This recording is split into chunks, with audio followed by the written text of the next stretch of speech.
Order, and good morning. I call Andy MacDonald to move the motion.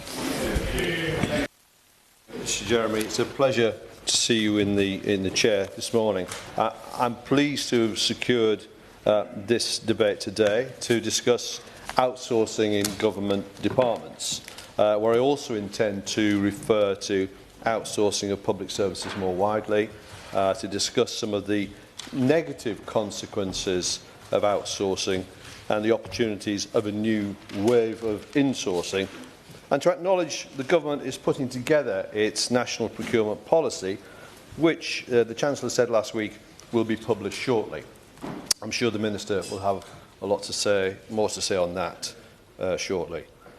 At the start of this debate, I wish to draw attention to my entry in the Register of Interest and the support I have received for a number of trade unions with their own published policies on outsourcing of public services, and some of whom were provided briefings for today's debate.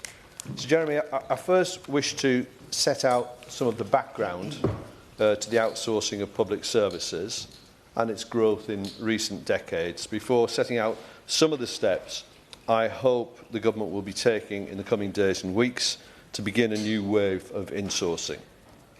I believe there is a prevailing view on the government benches that essential public services should be run for the public, not to make a profit for shareholders.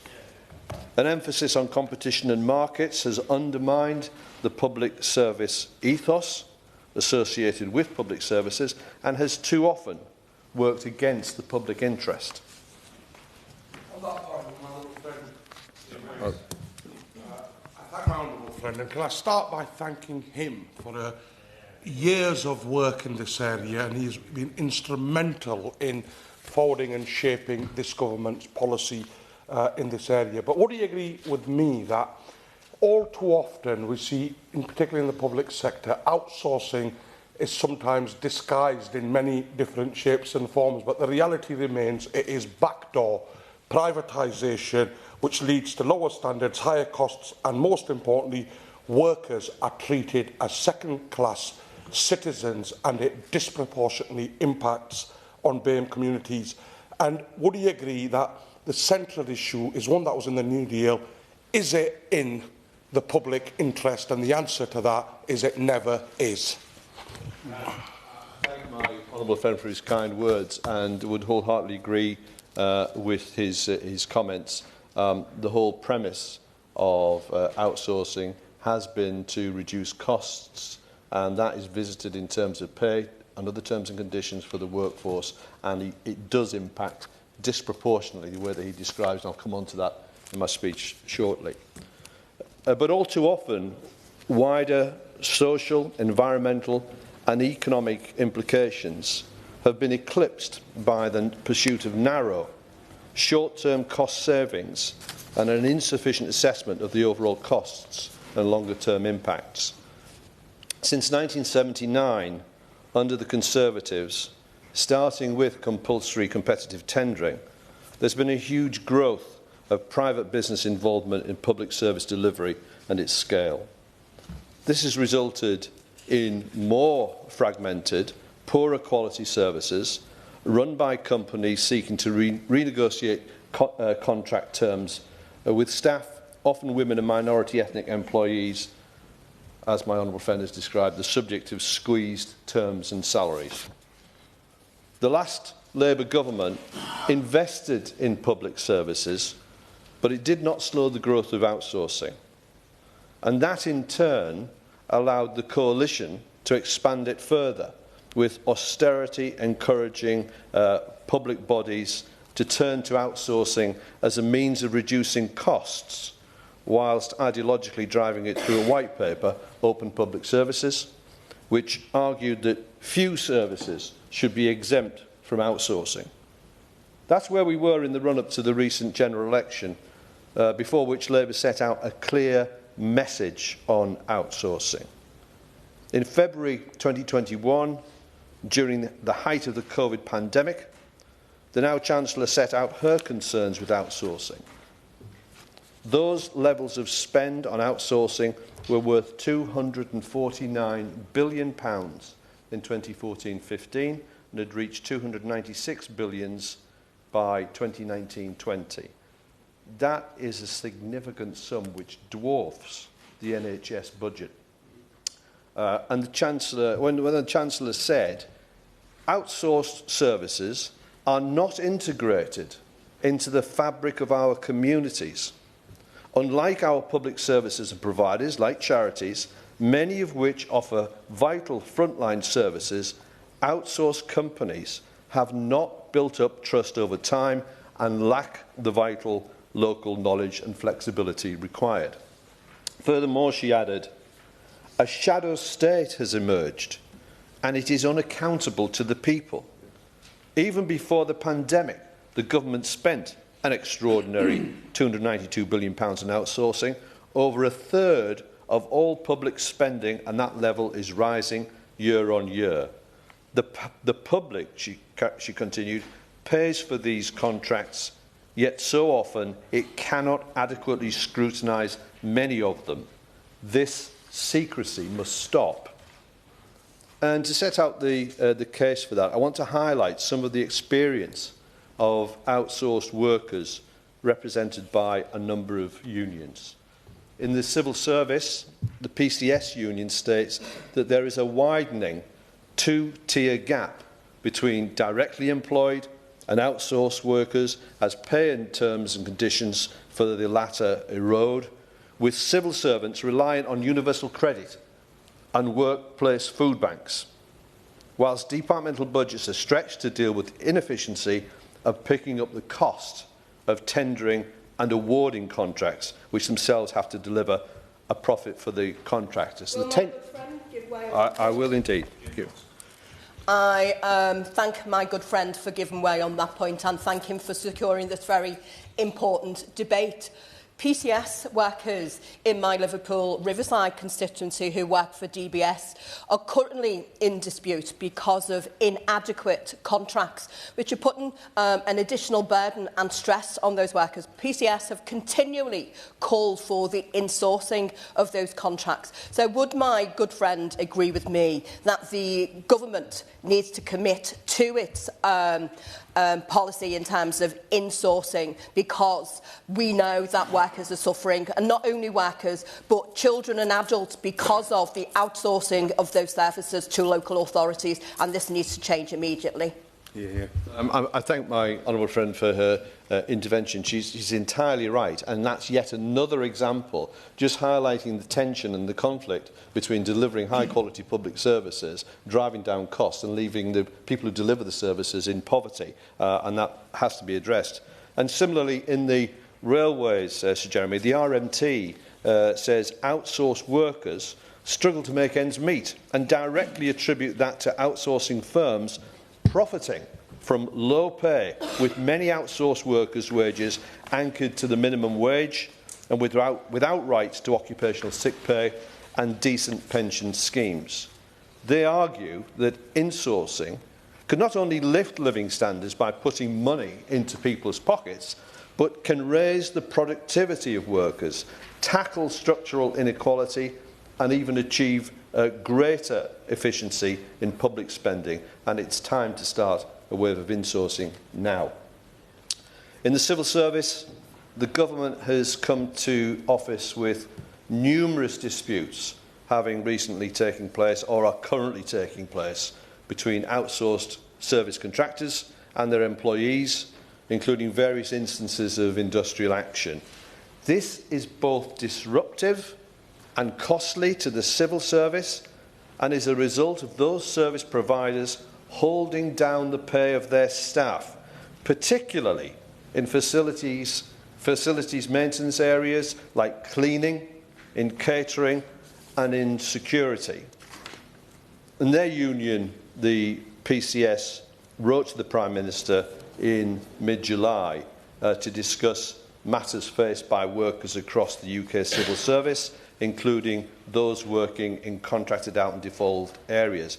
And I know that the Chancellor for the Duchy of Lancaster met with the FDA, Prospect and PCS in June, the earliest opportunity of taking office, but the number of civil service disputes in contracts inherited from the government's predecessors require action.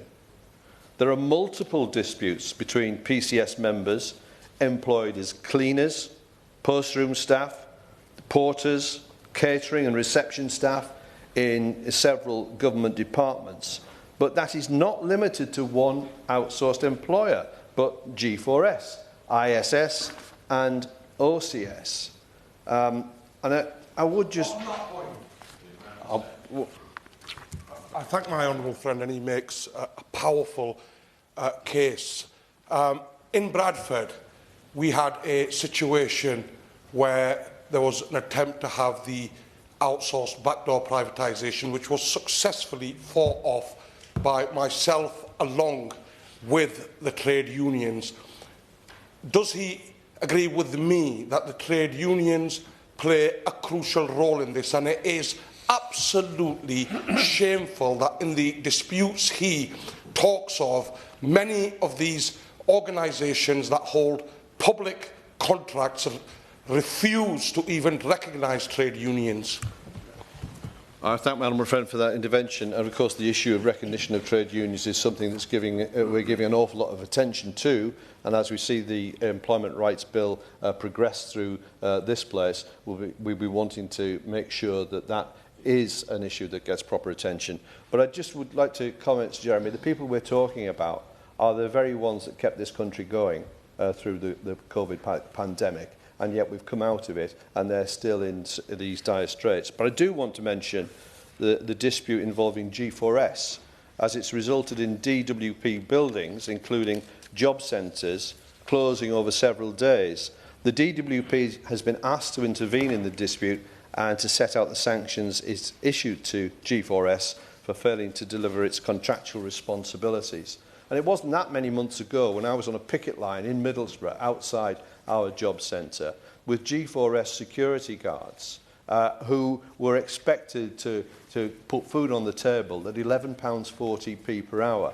And yet their employer wasn't the DWP, it was G4S. And I think we've got to ask ourselves, is that really a legitimate and moral way to organise our public services?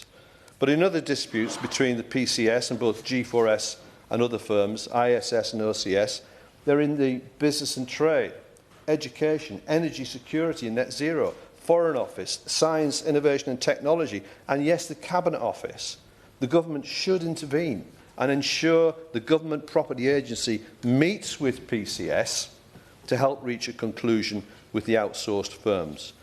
And the reason we need this hard stop to new outsourcing is because we are in fact at the stage where not only has the government inherited poorly performing outsourced contracts, but there is a concern that it may be about to re-let to private providers in His Majesty's Prison Service, those which have already failed. The government now has the opportunity. I would just put in mind on the issue of outsourcing in our prison service. As in the halcyon days when I was a member of select committees and we made the trip to other jurisdictions, we were met with absolute horror by other parliamentarians who just found it a complete anathema that the prisons were in private hands. They thought it was completely contradictory and unacceptable for anybody other than the state to be involved in incarceration. And there's a fundamental question we need to ask ourselves on that issue. But in terms of the insourcing that we're talking about, the government has the opportunity to put this right and by insourcing facilities and estates management rather than increasing the profits of private companies. If prisoners are living in squalor, those members are working in squalor. And justice unions have argued that it is not too late to invite in-house tenders. It is now time to invest in existing prisons, not just new prisons, by ensuring the prison service runs its own maintenance and facilities management. Prison maintenance in England and Wales was fully privatised in 2015, with Amy winning the contract for the North and Carillion in the South, later replaced by Government Facilities Services Limited, GFSL, who took over its contracts.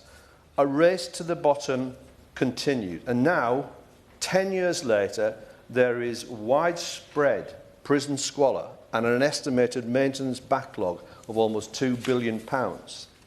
AME and GFCL's contracts were extended in 2020 and are up for renewal over the coming months. The prison unions are calling for maintenance to be brought back in-house, not like GFCL, but a return to full works departments in every establishment. However, the government has previously stated that the public sector won't be invited to bid for the new contracts after a 2023 assessment apparently determined that a privatised solution was the preferred option for meeting prison maintenance service needs. But it was welcome that Prisons Minister, Lord Timpson, recently promised that as future prison maintenance contracts approach expiry, the government will conduct detailed assessments to inform decisions about whether to continue to outsource services. And I was pleased to hear yesterday the Prisons Minister tell the House that the government still had an open mind on the maintenance contracts. The private sector has completely failed to deliver on its promises around prison maintenance, with staff, inmates and the taxpayer all paying the price. So I do want to ask the Minister to explain why the government seems to be following the last government's reprivatisation plans, despite the obvious failure of running key prison services for profit. So, Sir Jeremy, to conclude my remarks, we know that the Minister has set out in the House last autumn how the new National Procurement Policy Framework will be a legal framework to deliver greater value for money and improve social value, because the previous policy statement did not do so. And perhaps the Minister might like to give some indication as to whether the framework might be founded upon such a review. But I also ask that suggest that the task before the government is twofold. First, in the civil service, the government must intervene in industrial disputes and ensure that those public services are not disrupted by contractors prioritising profit over public service and at the expense of public servants' livelihoods. Second, I would encourage the government not to enter into any further outsourced contract arrangements in the civil service or elsewhere before a review into the costs and impact of the outsourcing and a new strategy setting out the case for a new wave of insourcing has been published. I agree with the PCS proposal, where they say they seek an agreement on a programme of civil service insourcing and rights for contractor staff. While services remain outsourced, we seek an agreement on union recognition for all facilities management workers and selected outsourced staff. A key element of that agreement would be parity for private sector workers with civil servants in respect of pay and terms and conditions of employment. Similarly, Unison have set out their concern that any decisions by public bodies to outsource any services should have to pass a key public interest test. The test that contracts should have to pass would include various points, including the quality of the service that would be delivered, the value for money, the effects on workers' job conditions, such as pay and holiday entitlements, the implications for other public services and their budgets, the impact on the local economy and its job market, and indeed the ability of the contractor to meet climate targets and equality considerations. They've also said that the test should also be applied to contracts coming up for renewal, whilst providing services in-house should become the default position, a notion with which I wholeheartedly agree. In her speech in 2021, the Chancellor said, under Keir Starmer's Labour government, we will see the biggest wave of insourcing of public services for a generation, and it's now time to deliver just that. Thank you. Order. It will be obvious to everyone that there is considerable interest in this debate. Can I ask all members to bob if you wish to speak and continue to do that so that we can see you still wish to speak? I hope that if everyone can restrict themselves to around about 4 minutes, we'll get everybody in. I want to come to front benches at 10:30. So the question is that this House has considered outsourcing by government departments. John McDonnell. Thank you, sir. Right, Jeremy, right. The reason I come to this debate is because of our experiences of visiting recent picket lines, both with regard to government departments and also particularly in the railway sector. I've been a trade union rep in the public sector, but I've also been a manager in the public sector. I was chief executive of a local government association, and I also was in the London Borough managing large numbers of staff. When you have the scale of disputes that we have, I think we have to recognise there's an underlying industrial relations problem that has to be addressed. And I would invite the Minister to join us on some of those picket lines over the coming weeks, because the disputes in the government departments are starting again next week, and we'll have picket lines in several government departments around Whitehall. I've tried to identify what is the underlying problem that's causing these disputes. And when you talk to the workers themselves on those picket lines, it's strikingly obvious. Some of them, well, all of them I've met are on, I think, shocking levels of low pay. In fact, when you talk to them, particularly those who are based in London, you wonder how they're surviving on the pay that they're receiving. Secondly, they have conditions of work which I actually thought we'd eradicated years ago. Lack of access to sick pay. Some of them being paid below legal minimums at the moment, and many of them without any pension rights whatsoever apart from the statutory pension. So we have a group of people who are on low pay, insecure work, and feeling extremely exploited.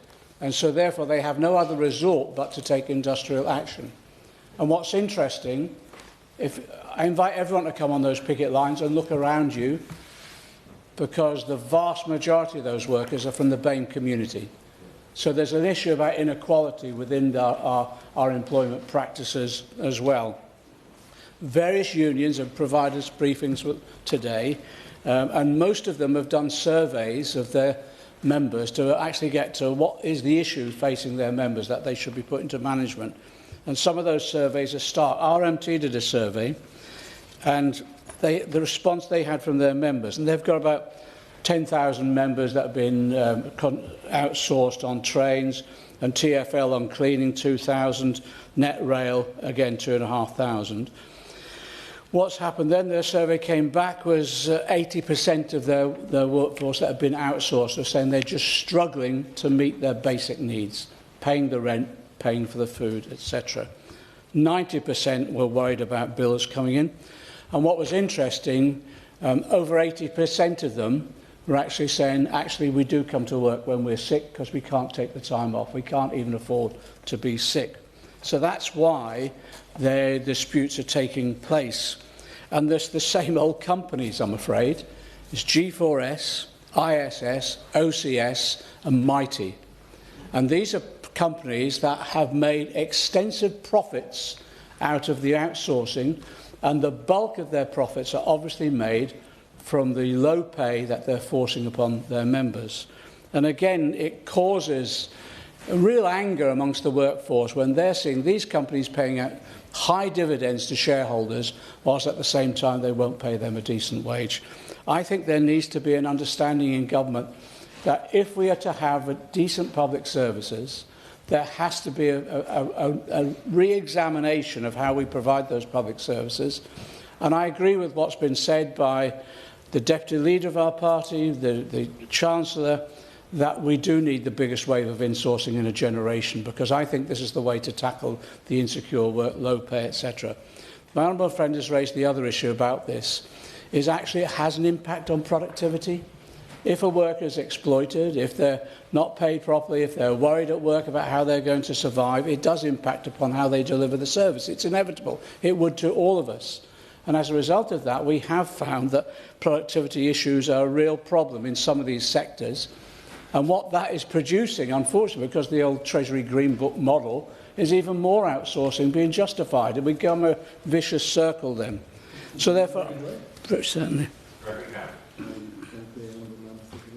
Just in his comments just now, he said that he fully agreed with the deputy leader of his party. I just wonder if there was an emphasis, an undue emphasis, on the word deputy rather than leader.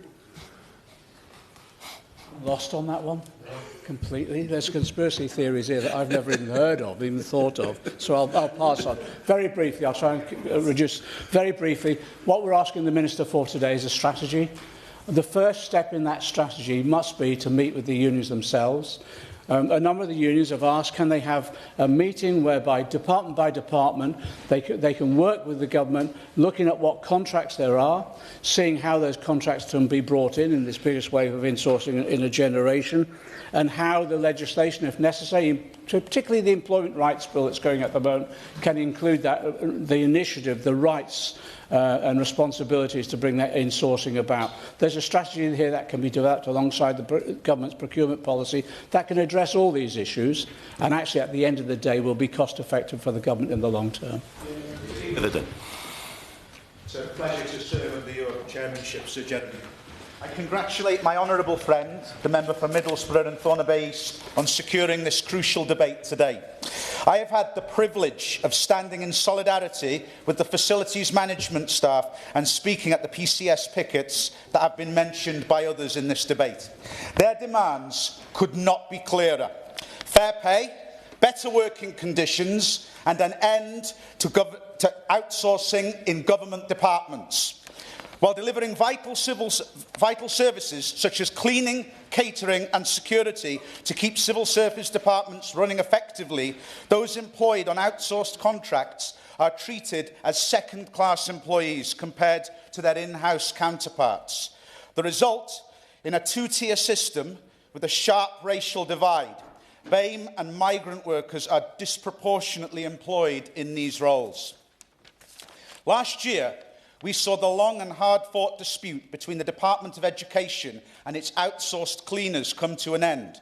Reports of these workers being overworked, treated, and I quote, like rats, and denied the London living wage were truly appalling. Unfortunately, such treatment is common practice when it comes to the subcontracting of government services to private firms. Many workers on outsourced contracts struggle to make ends meet, especially during the ongoing cost of living crisis, as their wages are often limited to the national minimum or living wage. In some government department and agency workplaces, PCS members have even resorted to establishing food banks to support low-paid staff.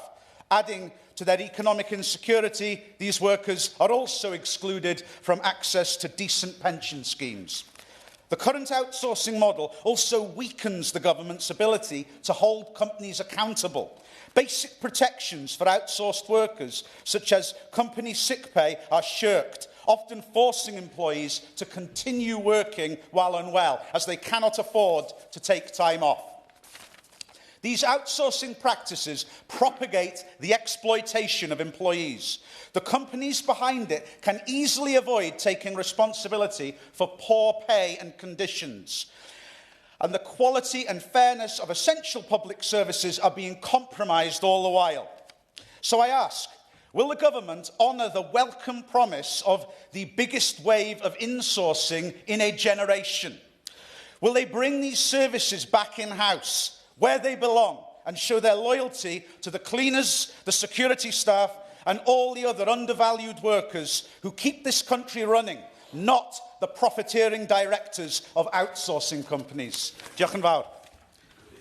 Thank you very much. Jim Shannon.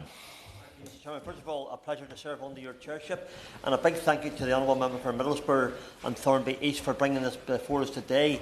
I don't say this lightly. He is truly a doughty champion. There's a word often used on these issues, and to him and from us all, I think we say a very well done. The issue of outsourcing is a sticky one which I can well remember from my days as an alderman in the Ards and council. My wife used to say that if you're looking for the older man, you mean the older man. She always called me the older man, not the older man. But she put me in my place many a time. I served in Ardsborough Council from 1985 through to 2010.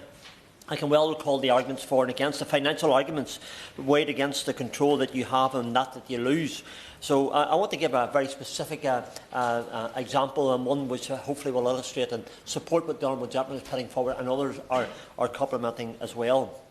Ards Council made the decision to keep leisure in-house when we created the new leisure centre. It's now called the Blair Main Leisure Centre. That heroic SAS man who is portrayed on SAS Rogue Heroes every Sunday night at about 9 p.m. or thereabouts. When the amalgamation of councils took place, North Down Council had a different to outsource their service, so they remain outsourced and in-house services being provided. And again, the pros and cons, Sir Jeremy, of each are easy to see, and yet harder to determine. And I think that's the issue, which is the best way forward.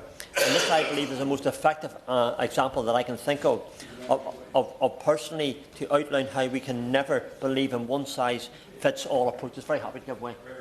I thank the honourable member for giving way. Just on that issue about no one-size-fitting-all, would he agree with me that really, if we're to look at this in a sensible, pragmatic way, neither a hyper-capitalist approach nor a radical socialist approach will be the answer to these problems, that we need to have that sensible, pragmatic approach that delivers good, effective services to the public while still protecting the rights of those who work in those services? Yeah. I thank my honourable friend for East London Dry for bringing that forward, and he's right. I don't, when I say that one size doesn't fit all, but what we're all trying to achieve is ensure that the programme, the services that's been delivered, and more importantly, I have to say, what the workers and their rights are protected within the system. And my honourable friend and colleague has hit that in the head very well. The outsourcing of services can never be a no-brainer. It must always be a decision that must be thought through from beginning to end, and with more than the financial bottom line as a guide. The honourable gentleman, and as an introduction referred, it's not about profit margin. It's not. It should never be about profit margin. It should be about making sure the service is right. And I agree with him.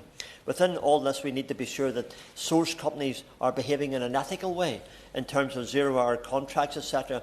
And this is made more difficult by the changes to national insurance. And let's be honest, the blame for that there respectively lies with the government in relation to it. I recently read that the group which runs Ards and North Down Council, Bangor Leisure Centre, have admitted concern about the £20 million in extra labour costs due to changes to national insurance contributions and the minimum wage from the October budget.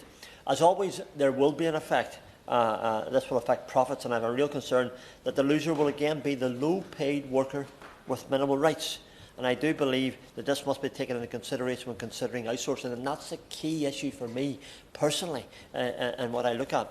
For too often, when government make decisions in this place and say the business will have to swallow the cost, the reality is the staff they are the ones who have to. It's the same as the wee man and the wee woman in the street. They will pay it in the goods that they buy. I know some companies that have done morning and afternoon coffee breaks who are now saying we can only afford to do the bare minimum that is legislated for. And this is the unintended, I believe, consequence of decisions in this place. At the same time, I do believe that there is a time and a place for outsourcing where expertise demands it. For major capital projects, it will often be the case that the niche work must be outsourced rather than hiring in for short-term purposes. And we must ensure that if there is to be a change in the goalposts of outsourcing, that we retain the ability to have a short space of time to get the work done that must be done fully carried out. I conclude with this, Mr. Chairman. In terms of emergencies such as currently happening at home with the after effect of the storm, it is clear that outsourcing must always be on the table. The road service, T&I, does not have a capacity to do what needs to be done to clear and make roads safe. The ability to hire contractors is vital, and this needs to be able to be done in a short term for those who wish to see an absolute end to outsourcing, and we need to be very careful. I do believe that in-house with greater control is better, but I understand that one size doesn't fit all, and whilst a lean in-house may be beneficial, it must be well considered and weighted in such a way, and I know that is exactly what the Minister will do in a reply to your questions. Thank you. Well, can I gently remind all members that we must get to 4 minutes voluntarily, or I'll have to do something less voluntarily. John Trickett. Jeffrey, I spent the last 10 years under the previous two leaders working on our outsourcing, and it's hard to summarise 10 years' work in 3.5 minutes. But let me just say, I came to the conclusion that outsourcing simply doesn't work for a number of reasons. I'll outline them very, very quickly in broad terms. But first, let me pay tribute to those workers who go to work one day to discover suddenly that their contract of employment has been sold to another employer. And so often, almost like a modern-day form of servitude, so often what we see then is cuts to services, pay and conditions and so on and so forth. But much has been made of that already this morning. But I do pay tribute, especially to the 3 women in my constituents who went to work, found their employer had changed, the union de-recognised, the pensions removed. They went on strike, fought like titans, went to a tribunal and eventually finished up being sacked. And that courage of working people fighting for justice should never be forgotten. But there are several things about outsourcing which simply don't work. The first thing is, there is no evidence whatsoever ever been produced that it's cheaper to outsource than to keep the services in-house, especially if you count the transactional costs which remain with the civil service and with the government. Add them together, it always costs more to outsource. Secondly, when there's a disaster, as there are from time to time, the profits will have gone to the shareholders, but the risk remains with the public sector. So what we have is a privatisation of profit, but a socialisation of risk and the cost of bankruptcy quite often. We've already talked about the pay and conditions being driven down on a two-tier workforce, so I won't go any more than that. But I do want to speak a little bit about what my honourable friend said was a shadow state. 1/3 of all taxpayer money is now spent on outsourcing. It is a staggering amount of money. And it is a direct assault on our democratic processes themselves. And the reason why I say that is because ministers do not have day-to-day supervision and responsibility for the actions of outsourced operations. That poses problems for democracy, but also for Parliament, because over time it's become clear that questions which we are entitled to ask us about benches on behalf of our constituents or on behalf of the nation simply cannot be answered because they've been relate to services provided by the private sector. That, I think, is a major assault. Now, on Monday, I'll have been an MP for 29 years. Some will say it's far too long, but what I would say is this. Over the 29 years, Parliament's capacity to ask questions about the public service has been massively diminished as a result of what's happened. The other point about what I want to make about this is to do with freedom of information requests. We know that we can ask a freedom of information request as a citizen of any services provided by the public. The minute it's outsourced, though, that capacity goes. And time again, you will encounter problems provided by taxpayer money, but in a privatised form, and we're not able to get to the truth of what has really been happening with the service. So I think the lack of accountability to ministers and to Parliament, the exemption from freedom of information, all make it very difficult. So my final point is this, ethos. I remember speaking to Dave Prentice, the then leader of Unison, the union, and he said to me, look, John, it's about ethos. The ethos of the private sector is largely driven by the desire to maximise shareholder value. The ethos of services provided within the public sector is that, it's public service.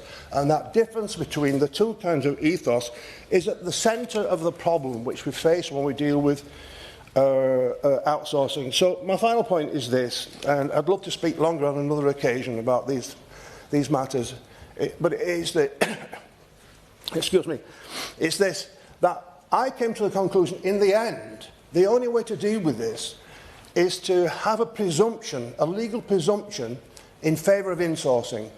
And that was the policy which the Labour Party went on, and which I think this present government is hopefully is going to build on by bringing forward this large wave of insourcing, which we've talked about many times before. So with that, I'll draw my comments to a conclusion. Graham Leadbitter. Thank you, Chairman, your chairship. And I congratulate the Honourable Member from Middlesbrough and Thornbury East on bringing this debate today. I want to take the debate in a slightly different direction, in that there's not been much mention of national security in the debate. But being a member for a constituency that has a large Ministry of Defence footprint, particularly in the RAF, outsourcing of catering, of mess facility management, over many, many years has had a significant and I think a very detrimental impact on the cohesion of our fighting forces, not just in that base but in every base where outsourcing has occurred. The reason being is because you get a two-tier workforce. You've got people who have been two-paid across from the civil service who started their career as an MOD civil servant. They're now working alongside people who are on a considerably lower pay for doing the same job. It creates division in the workplace. People who are getting paid less and are valued less then don't value their employer, so they don't, understandably, why should you value an employer that doesn't particularly value you? You end up in a situation where there's less attention paid, the standards fall, and you find a situation where people are coming to the end of a contract and they've got maybe 6 months to run on it. The staffing complement should be maybe, for the sake of argument, for a team be around 25. Now they're down to 15. Have they got any intention whatsoever of bridging that gap with another 10 people while they're struggling to make a profit in the last 6 months of a contract? Absolutely not. It'll be sucked up by the 15 people doing the job of 25. It's a totally unacceptable way to work. If we believe, as parliamentarians, and if the civil service believes, that their own people who work directly for them are worth a living wage, then they should believe that for every single person that's doing a job that facilitates what that organisation does. It's a simple act of fairness. We talk, in the military, they talk about the esprit de corps, or a single force approach. If you have that separation, then that isn't there. If they're not getting the quality of food or the quality of accommodation that they want, they won't stay. You spend a fortune in training them. They can be very good at what they do. They won't stay in because the facilities aren't good enough for them. So if we want a coherent military, and we want people who are dedicated to it, and we want to have good national security, then we must treat all of the workers, whether they are service personnel or whether they are civilians, or contractors, and I'd rather they weren't contractors, with the same degree of respect and with the same degree of rights. The other problem that I want to highlight is that people who have been two-paid across when contracts have been put out, they may retain their pay and their conditions, broadly speaking. What they don't tend to retain is their pension, and that is an absolute travesty, because it's completely mortgaging their retirement life and their right to a decent retirement. And many of them, particularly in more rural areas where a service has been being provided, they may not have other opportunities to move into another role within the same organisation to avoid that going out to being contracted out. I wanted to pick up on the point that was made about radical socialism. There's nothing radical about paying a fair wage for a fair day's work. It's just a matter of human decency, and I'll leave it at that. Brian Leach. Thank you very much, Sir Jeremy. It's an honour to serve under your chairship today, and thanks to my honourable friend from Middlesbrough and Thornaby East for highlighting this issue and securing this debate. The faith that the private sector will always deliver value for money and the standard of service that we require and desire is rooted in a political ideology that knows the cost of everything but the value of nothing. And like many of my right honourable and honourable friends, I was also delighted that our party pre-election pledged to oversee the biggest wave of insourcing for a generation, so that we can see a change in culture from the continuous erosion of service provision, the reliance on the private sector and the race to the bottom. Chair, I'd also like to pay credit to my honourable friend from Liverpool Riverside for her highlighting the need for prison maintenance insourcing and her call for the government to bring all prison maintenance back in-house at the earliest opportunity. As my honourable friend from Middlesbrough and Thornaby East said, it's well documented that our prison estate is crumbling after years of neglect, with prison maintenance privatisation being an example of escalating costs though service provision deteriorates. For our prisons to be the rehabilitation facilities that society needs them to be, then they can't be the decrepit and fetid facilities that so many are currently. Likewise, no worker, especially hard-working prison officers who have a physically, mentally and emotionally demanding job, should be expected to go to their place of work and carry out their duties to the standard that they want and are expected to in an environment that makes their role so much harder and unpleasant. Sir Jeremy, like so many problems the government face, these are not issues that are of our making. However, they are our problems to sort now. And a problem like prison maintenance does have a solution. The government should take the leap and stop the overwhelming reliance on the private sector to provide services. It's time the government trusted itself to provide our own solutions. We can then invest in people and provide a quality of service that looks after workers, communities and the infrastructure of our country.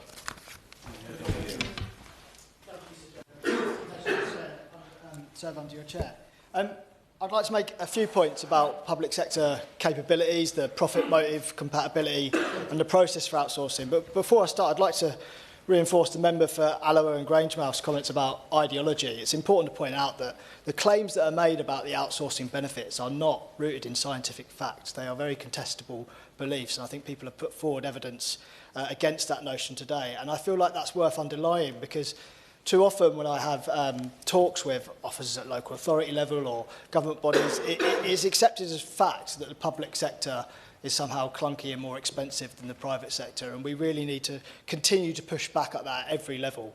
And let me also say that I know that there are going to be some people of a socialist persuasion in this room, but getting this question right is also important to those who care about social justice in a well-functioning mixed economy too. And let me say that I think we're currently getting the question completely wrong.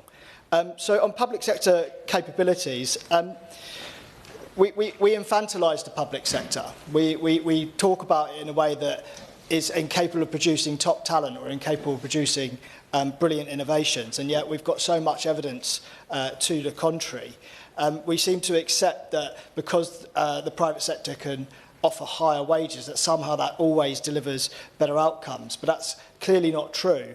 People take a lot of pride in public sector work, and that can motivate them in ways that private sector can never motivate individuals. And I think if I had more time today, I'd like to point to some of the many innovations that started off in the public sector and are sometimes picked up by private sector, but they claim the credit for it. I think we can attract talent, but we need to facilitate that in the right way, with the right pay, with the right conditions, with the right working culture in the public sector as well.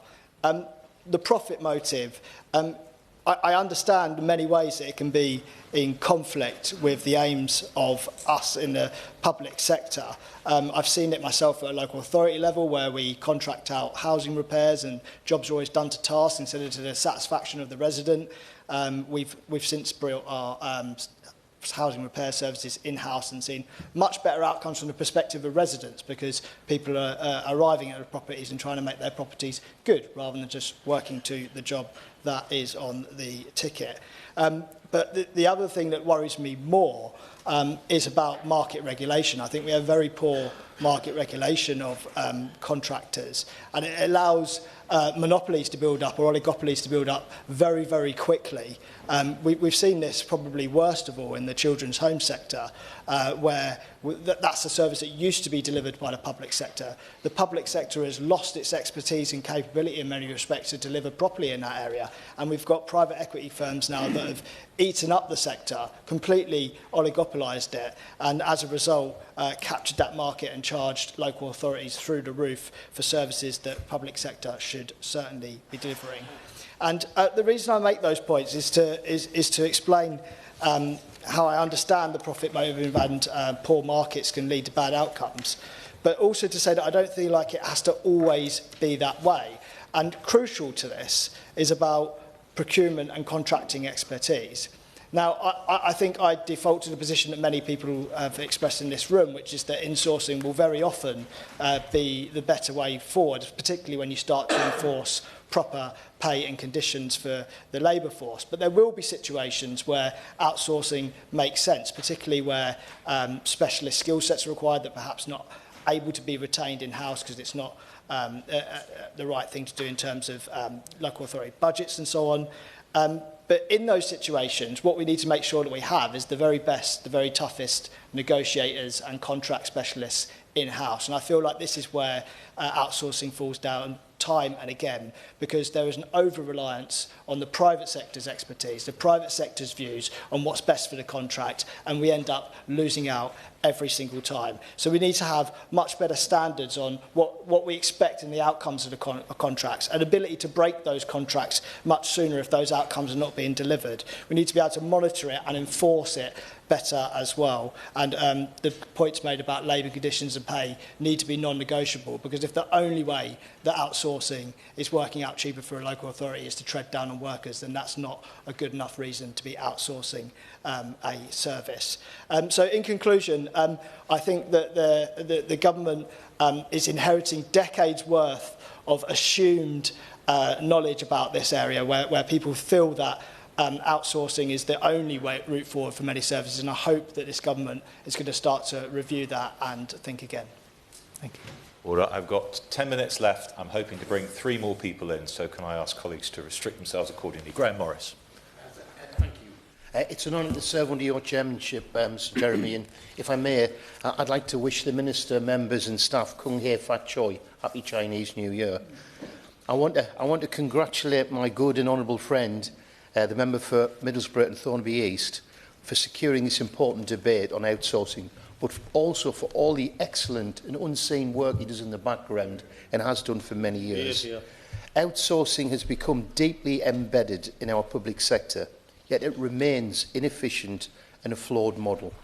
Trade unions and MPs have repeatedly warned that it prioritises private profit over fair pay, secure jobs and quality services. My good friend, my honourable friend, the member for Alloway and Grangemouth, gave some excellent examples about the prison maintenance contracts, and I would encourage members of Parliament to visit the prisons serving their areas, speak to the governors and see the eye-watering sums that are being charged by private contractors for really quite simple jobs. It is not value for money by any measure.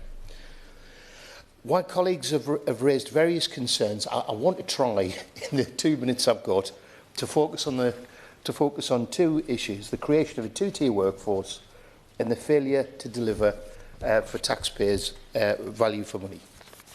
From prisons to railways, government departments, outsourcing has become the norm.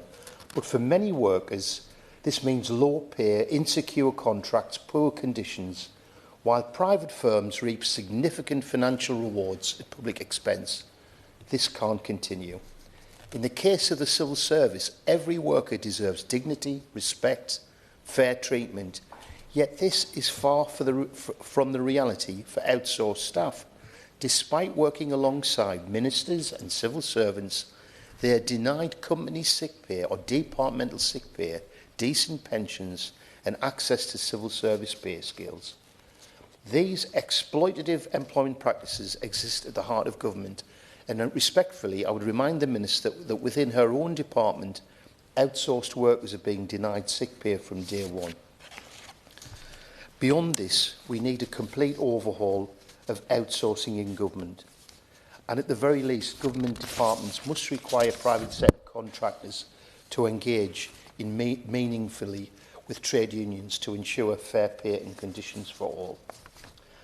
Outsourcing companies are exploiting both the government and the taxpayer. They inflate costs by charging excessive fees for contracts and extra services, while driving down wages and basic employment conditions to line the pockets of shareholders. It's a broken system. Can I just say finally, will the Minister provide a clear update on her plans to deliver the government's insourcing commitment? And in the interim, will she intervene in the ongoing disputes within government departments, including her own, to ensure all workers receive basic rights from day one? If we truly want to build a high-wage economy and drive real growth, we need to start by guaranteeing government workers have fair pay, decent conditions and job security. This means ending wasteful outsourcing and cutting out the worst offending firms that undermine both workers and taxpayers alike. Thank you. Ian Lavery. Thank you, Sir Jeremy, and I'd like to first of all thank my honourable friend, the member for Middlesbrough and Thornaby East, for bringing this timely debate to the Chamber. And as ever, it's a pleasure to serve under your chairmanship. I just want to dispel a few myths in the few minutes that I've got. You know, we need to wake up and smell the coffee, you know, because this isn't outsourcing. What is outsourcing? It's privatisation. Now, one of my honourable friends said it's privatisation by the back door. It's not. It's not. It's privatisation. And we've got to get to grips with how privatisation in this country is getting out of control, who benefits and who doesn't benefit. And the reality is, the fact is that the companies are making fortunes and the workers are struggling to make ends meet. Now, there's some companies, some private companies, are actually providing food banks in the place of work for the people they employ. I mean, how obscene is that? And you know, it's not about socialism. It isn't. It's not even left-wing ideology. It's about decency. It's about respect. It's about ambition. It's about giving people a fair deal. You know, that's what we should be about in a prosperous country like the one we live in. But who suffers under privatisation? If you're working in an industry, and I was one of these, by the way, I worked in a nationalised industry and it was privatised over a space of time. I've got experience of it. Who suffers? It's the workers. It's been mentioned, a reduction in pay, sacking of the labour force, lack of trade union recognition to even try and fight back, no sick pay, no holiday pay. It's absolutely absurd. It served them. And we need to be saying what it really is, you know, and the government departments are ridden with individuals who are working under the most horrendous of conditions. And I pay tribute to many of the workers who work tirelessly. Many of the workers in these privatised companies are claiming universal credit. The company directors are making fortunes, they're trousering fortunes. They've got the workers are losing out in the rights which I've just mentioned. Horrendous. Some of them cannot make ends meet. Many of them are going to work when they're really they shouldn't be there because of sickness, for example. And it's just wholly unacceptable. We've got to get to grips with this privatisation. We've got no other option. We need to protect people in this country from the abuses and the exploitation of privateers making fortunes at the cost of the exploitation of those people in the industry. I'll just urge my honourable friend, the Minister, to basically listen to what my honourable friend from Normanton and Hemsworth said about the legal presumption of in-house employment. The reality is you cannot control what you're doing to earn. Thank you very much. Can I thank all members who've spoken for their restraint, which allows me to get one more member in, but can I ask her to bring her remarks to a close at 10:30, please? Bel Ribeiro-Addy. Thank you very much, Chair. It's a pleasure to share under your chairship, and thank you to my honourable friend, the member for Middlesbrough and Thornbury East. As the chair of the APPG on immigration detention, I wanted to raise the deeply troubling outsourcing of the management of immigration removal detention centres to private companies. Now, I don't believe in government outsourcing for public services, and I struggle to think of an example of outsourcing that actually demonstrates good value for money. But our asylum system, in particular our immigration removal centres, are being run for profit. In 2019, the Conservative government awarded asylum contracts worth £4 billion for 10 years to just 3 companies, Serco, Mears, Clear Springs and Ready Homes, Clear Springs Ready Homes, who each raked in millions. And while some might point out the profit sharing agreement that they're meant to have with the government, the threshold for payback hasn't actually been disclosed. And the Home Office FOI revealed that not a penny of profit has actually gone back to the Treasury under this agreement. So you would hope that they were at least providing a good service, but that's not the case. We've seen reports of several deaths, suicide attempts at these facilities, and almost every single one of these removal centres operated by these companies have seen numerous recorded cases of severe overcrowding, hostile and unsanitary conditions, mistreatment and abuse of detainees, both physical and psychological. And I've seen some of these conditions for myself. Almost every one of these companies has had severe accusations of mismanagement levelled against them, backed up by hard evidence. I don't believe our asylum process should be run for profit, and I certainly don't believe that companies who are doing a shoddy job should continue to be handed lucrative contracts while making some of the lives of some of the most vulnerable people in this country absolutely miserable. And I urge the government to review these contracts, and if they're not unwilling to bring the entire asylum system in-house, then they should at least revoke the contracts of the awful companies that I've listed. Thank you. Now move on to front bench speeches, and I call the Liberal Democrat spokesperson, Jess Brown-Fuller. Thank you, Sir Jeremy. It's a pleasure to serve under your chairmanship, and I would like to thank the member for Middlesbrough and Thornbury East for securing today's important debate. And I think we can reflect across the House, with all of the contributions today, that this debate was really about the workers and the effect that that outsourcing has on workers who are disproportionately affected, especially those in the BAME community, as the member for Bradford East and Hayes and Harlington mentioned. Time and time again, we have seen examples of government departments outsourcing their obligations, which in practice were failing to fulfil their duties and represent poor value for money for the public. Examples of these systematic failures include procurement issues within the NHS, poor accommodation standards in the military, and failing poorly designed programmes for tutoring in English schools. In 2022 to 23, the public sector spent around £326 billion buying goods and services from the private sector, which is an equivalent to 29% of its total spending. And as the member for Carshalton and Wallington reflected in his contribution, this creates monopolies in the private sector, so then the support in the public sector is totally eroded and they're unable to provide those services anymore. And as the member for Normanton and Hemsworth said, that means a third of taxpayer money is now being spent on outsourcing. So in light of these figures, we must ensure that public procurement processes do not undermine confidence in our institutions, especially following years of a Conservative government that caused significant damage to public trust in politics and public institutions. I will use an example of Firstport when we talk about a lack of accountability, as the member for Normanton and Hemsworth said.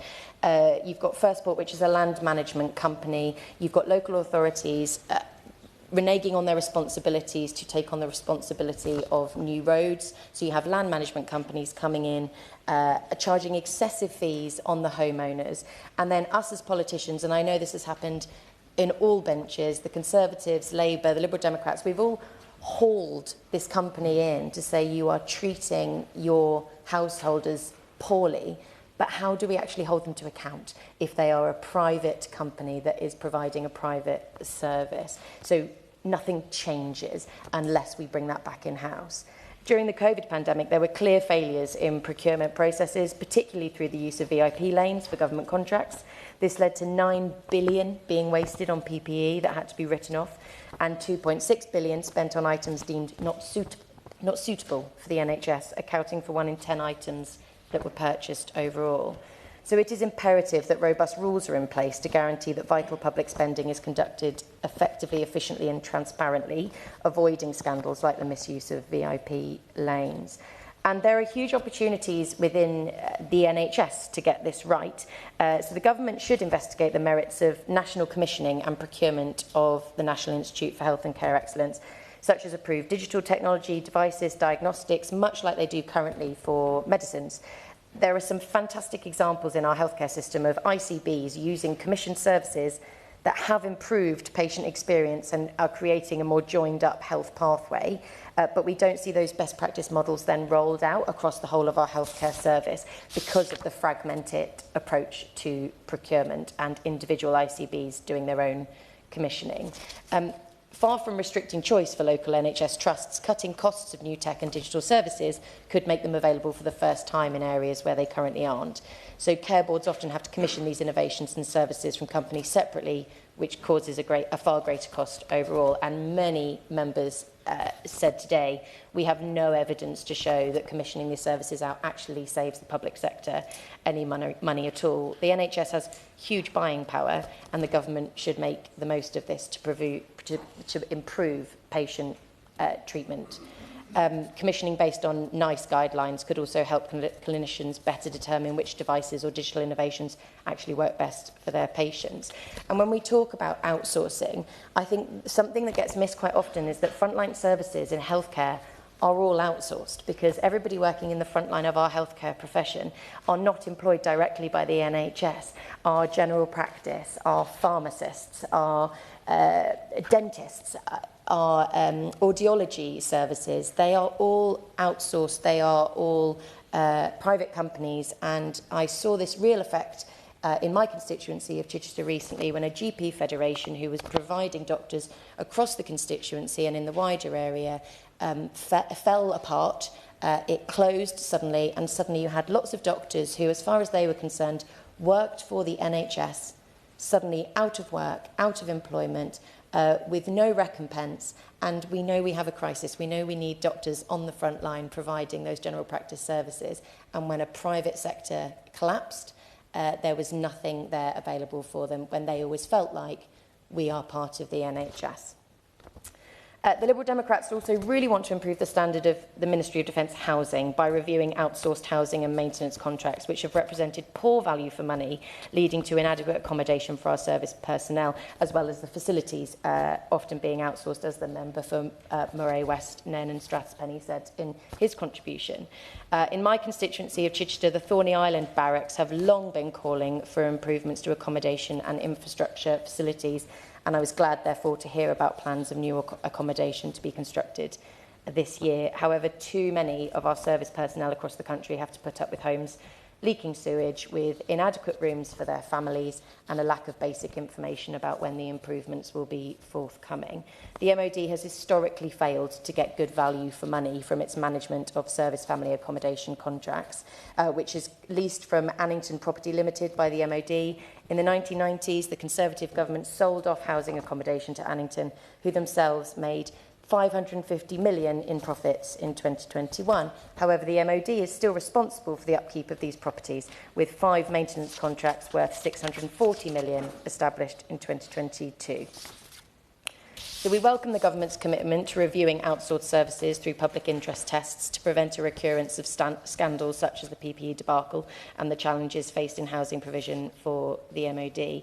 But it is essential that outsourcing occurs with full transparency from government departments to ensure that deals struck represent good value for money for the public and are not handouts to VIPs without a proper process in place.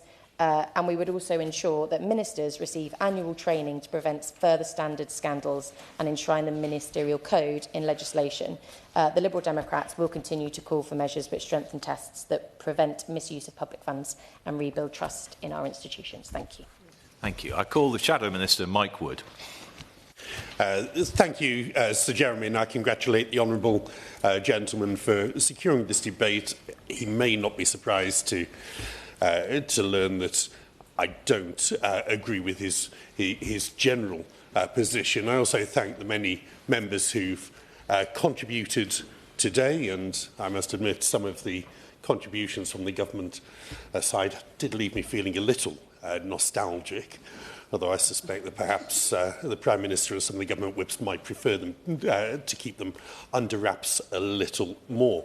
It is a pleasure to speak in this debate on outsourcing, an area of policy that, when it's handled well, delivers efficiency, value for money and innovation in the provision of public services. But unfortunately, the actions we've seen so far from this government are further complicating and, I think, undermining effective public procurement. Rather than building on the progress made by the previous government, Labour's making public procurement more burdensome, less efficient and increasingly It's dictated by trade unions. And this will make it more difficult to make outsourcing work for service users and for taxpayers. The National Procurement Act 2023 was passed to ensure a streamlined, modernised and effective procurement system that would deliver better outcome for taxpayers. The Act was designed to cut red tape, improve transparency and ensure that public contracts are awarded based on value and on efficiency. But since coming to power, this new government has delayed the implementation of the Act. It's announced plans for a new national procurement policy statement. I shall give way briefly. I'm grateful, and I'm quite interested in his contention about value for money.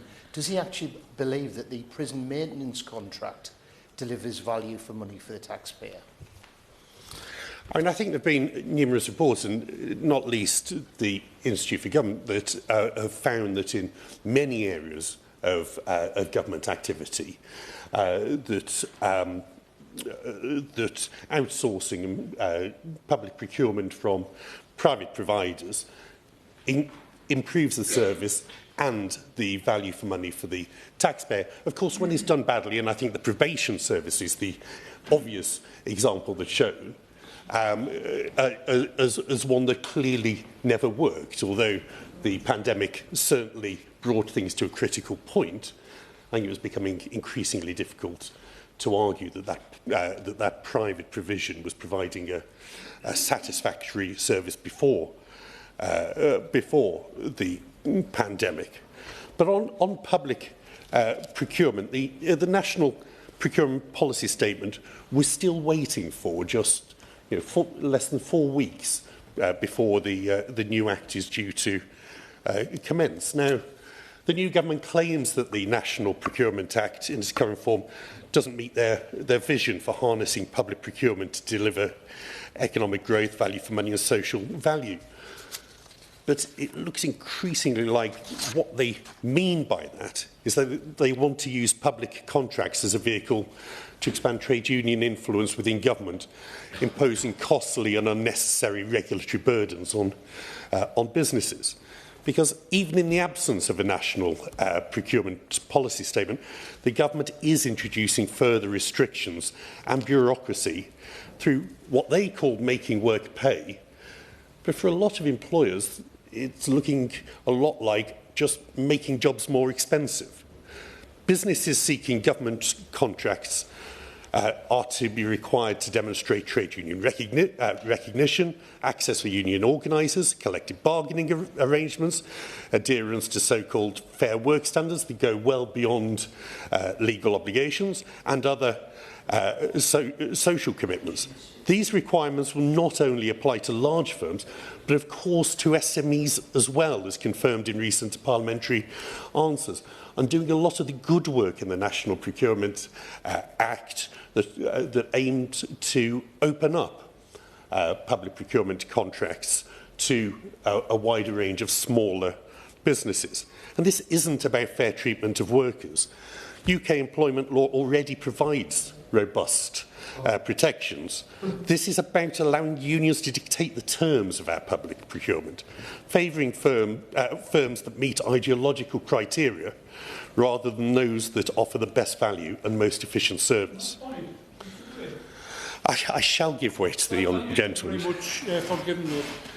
I wonder if the honourable gentleman can say whether he thinks it's right that in certain companies, private companies, individuals are able to claim universal credit, and in the very same companies, directors are trousering thousands and thousands and thousands of pounds, as are the dividend holders. It's a burden on the taxpayer. Does he agree with me? I think businesses have to fulfil their legal obligations. And of course, the previous government introduced the national living wage. Of course, that's increasing this April under the current government. And of course, where businesses of whatever type are failing to pay the national living wage, it needs proper enforcement and there need to be legal consequences. We need to be clear about what the government's changes mean in practice, because instead of contracts being awarded on the basis of cost effectiveness and of efficiency, businesses will have to navigate a minefield of additional requirements, making it harder for small and medium-sized enterprises to compete for public contracts. The added complexity will inevitably drive up costs, reduce competition, and ultimately mean that taxpayers get less for their money and poorer service. Because beyond increasing costs and inefficiencies, this approach risks distorting the market by prioritising ideology over quality. Public contracts must be awarded to the best providers, whether that is in-house or private providers, those who offer the most efficient services at the best price, rather than those who can best navigate a politically driven procurement system. The increased focus on trade union influence in procurement raises serious concerns about political favouritism and undermining the principles of fair competition. But I really do need to make progress so the Minister can respond. What is particularly troubling is that Labour has refused to provide clarity on exactly how those new procurement rules will work in practice. The NPPS, which is meant to lay out the government's plans, has yet to be published, leaving businesses uncertain about the future landscape of public contracts. The previous version of the statement was published nearly 6 months before the Act was due to commence. We're now less than 4 weeks before the date that the Minister indicated that the Act will now commence, and yet with no sign of what the new rules will be, and yet businesses will be expected to adapt. Furthermore, it's essential to recognise that the regulatory burden being placed on firms seeking government contracts will have a chilling effect on investment and innovation and the growth that I understand the Chancellor was speaking of this morning. If businesses perceive that public procurement is more about politics than it is about performance, they may simply withdraw from bidding for contracts, leaving fewer providers, more reliance on the small number of mega contractors, reducing competitive pressure to drive efficiencies. This is disastrous for taxpayers who deserve the best services at the lowest cost. The previous government recognised the need for reform and took decisive action to improve procurement. This government, on the other hand, is undoing that work, creating a system where trade unions hold the keys to public contracts and businesses must comply with unnecessary and costly obligations that do nothing to improve service delivery. Public procurement should be about securing the best services at the best price for the taxpayer, not about enforcing an ideological agenda. Labour's approach will lead to inefficiency, waste and reduced competition, all at the expense of businesses and the public who rely on well-managed services. If the government continues down this path, they risk severely damaging the UK's ability to run a fair and efficient public procurement system. So I have a number of questions that I hope the Minister will address in her response to this debate. Will the Minister confirm when the government will next update its model services contract guidance? And also, when the government will next update the outsourcing playbook? Will the Minister confirm whether government departments are still on track to save £550 million this financial year, as the government promised they would just in November? Will the Minister confirm that, what steps the government is taking to ensure that micro-businesses and SMEs are not excluded from bidding for or engaging with public sector outsourcing opportunities? And what contact has the Minister had with the Business Services Association regarding any updates to the government outsourcing policies?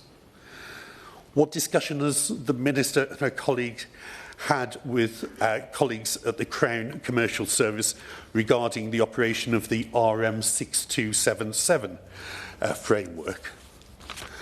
And finally, does the government still expect the National Procurement Act to commence on the 24th of February? And if it does the Minister think that the very short time that businesses will have to adapt between publication of the policy statement and commencement of the Act to be acceptable? Outsourcing and public procurement is a real test for this government. It is a test whether they fall back on ideology of the past or the interests of the public going forward. Are they working in the interests of those who use services and those who pay for those services, or in the interests of union paymasters? Thank you, Shadow Minister. I'll now call the Minister to respond to the debate. If there's any time left before 11 o'clock, I will invite Andy MacDonald to wind up the debate if he wishes to. Minister Georgia Gould. Thank you very much, Sir Jeremy. It's an honour to serve under your chairmanship for what is my first time responding in a Westminster Hall debate. I'd like to start by joining many members by expressing my thanks to the member for Middlesbrough and Formby East for his contribution today, and also just echoing the comments that have been made about his constructive and thoughtful work in this area. I know that many members only got a short time to set out their views. The Honourable Member for Normanton and Hemsworth was saying that 4 minutes wasn't quite enough for the 29 years of experience, which is far surpasses my few months. So I really would welcome the opportunity to have further discussions with anyone across the House and colleagues here, because I think really critical issues were raised about a whole range of public services, and I would welcome the opportunity to sit down ahead of putting forward the new National Procurement Policy Statement to have further discussions with members here. I also wanted to join many members in paying tribute to the work of outsourced staff who play a vital role supporting government. The security guards, cleaners, catering team who allow all of us to do our jobs, who serve the public and the public sector, and in the case of the security teams, are the front door to government. Whether someone is directly employed or contracted staff, they're engaging in vital public services, and these should be decent jobs with good progression rates, as we've heard today. And my honourable friend is right to raise the topic of outsourcing. As this government has set out in our plan to make work pay, we need to learn the lessons from the collapse of Carillion and more effectively manage markets to ensure the right mix of provision. This means ending the previous administration's dogmatic drive to privatise our public services. It was interesting to hear the comments about ideology today, having watched an ideologically driven approach for the last 14 years that leads to waste, poor value for money, and in some cases, poor public services. We saw examples like the one that the Honourable Member referenced, the failed outsourcing of probation services, and we must ensure that all contracts are transparent, accountable and provide value for money for the British taxpayer. And I was really surprised to hear those comments about progress, because I saw in local government, like the Honourable Member for Hayes and Harlington, I have a background in local government, and I think we both have a background at Camden Council. And in local government, I watched the billions wasted on PPE. I watched the waste of a test and trace contract when those of us in local government knew we had public health officials, housing staff who were ready to go out and do that work, and yet so much money went to private providers, the ballooning costs of consultants. And the Honourable Member for Carshalton referenced children's homes. The new government has had to step in to end the exploitative practice of some private sector organisations making excessive profits from services for vulnerable children. Under the previous government, we saw a significant increase in privately run children's homes, with a CMA report suggesting the 15 largest children's home providers making an average 23% profit per year. Is that value for money? This government has shone a light on these profits, set a new cap and given Ofsted new powers to investigate and fine exploitative practices.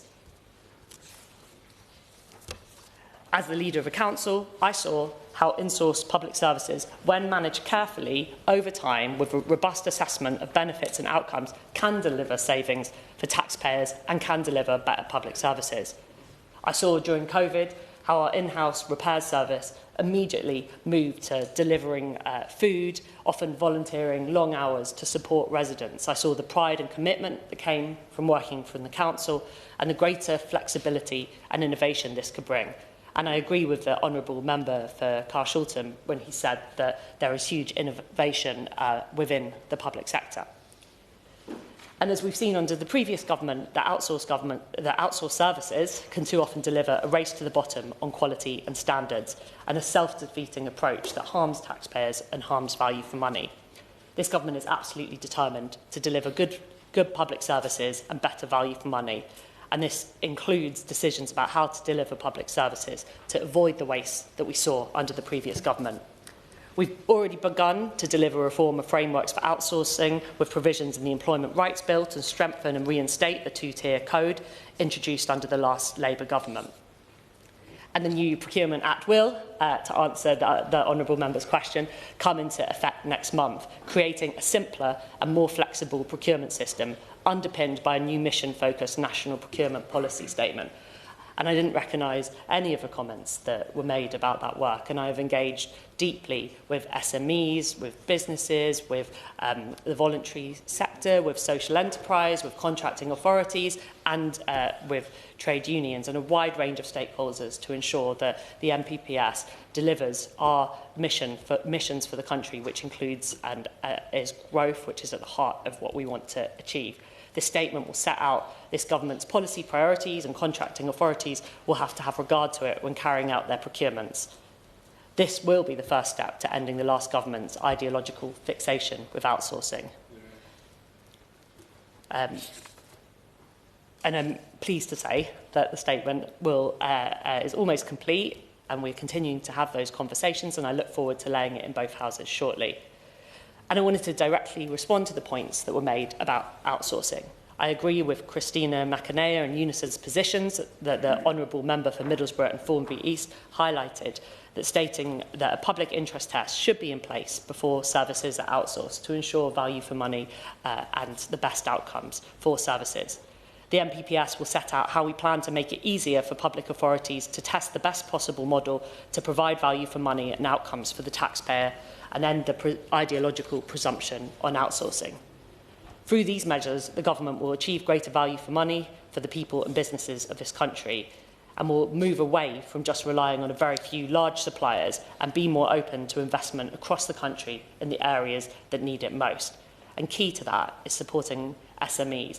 And I hear so often from SMEs that they find engaging with government procurement complex, burdensome, and part of the work we want to do is to diversify the different providers that come forward, whether that is SMEs or social enterprises or voluntary sector organisations. We've also begun to assess the areas of government that could be done more effectively in-house, and where there may be compelling reasons for government to develop its own capabilities and capacity to deliver good value for money and better public services. And again, I welcome a wider discussion about this. This work will recognise the practical hurdles to building up government capacity, particularly in the context of a constrained fiscal environment and when many public services are under huge strain. Having myself brought a number of services in-house in local government, I know that this can be very powerful and save money, but it also takes time, planning and investment. The lead-in times on procurement are significant, and there's not a quick fix. However, there's active work happening on these critical issues. We're clear that we will end the tunnel vision of the last government on large-scale outsourcing and consider what is the best way to achieve our missions and the best outcomes for citizens. As I've set out, we want to see more diversity, including social enterprises, co-ops, mutuals, voluntary sector organisations and SMEs. We will use the measures in the Procurement Act to open up procurement to that more diverse supply base. And there were points made from members about ensuring we have the right capacity in how we manage contracts and also in transparency throughout the process, which will be at the core of the work we're leading. We're clear that public sector procurement is an important engine of growth for the economy and that there are purpose-driven businesses providing good quality jobs. But as we've heard, there are, some of those surveys, poor practice across the economy, and that is why we introduced the Employment Rights Bill that is there to increase standards and ensure decent jobs, not just in government contracts, but across the economy. As I don't have a huge amount of time, and I will not go through all those measures, but I think they address some of the questions that came to me today. provisions in the Employment Rights Bill will empower ministers to reinstate and strengthen the two-tier code through regulations and a statutory code of practice, which is critical. So I'd like to end by thanking my honourable friend for bringing forward this discussion. As we work on the new MPPS, his insights and those of all the MPs here are very welcome, and I'm open to ideas from every part of the House. There's close to 400 billion spent on public procurement. It's a huge amount of money. We need to make sure that money provides growth and opportunity across the country, and that we have that we use procurement to ensure that there are good jobs for our citizens in every community.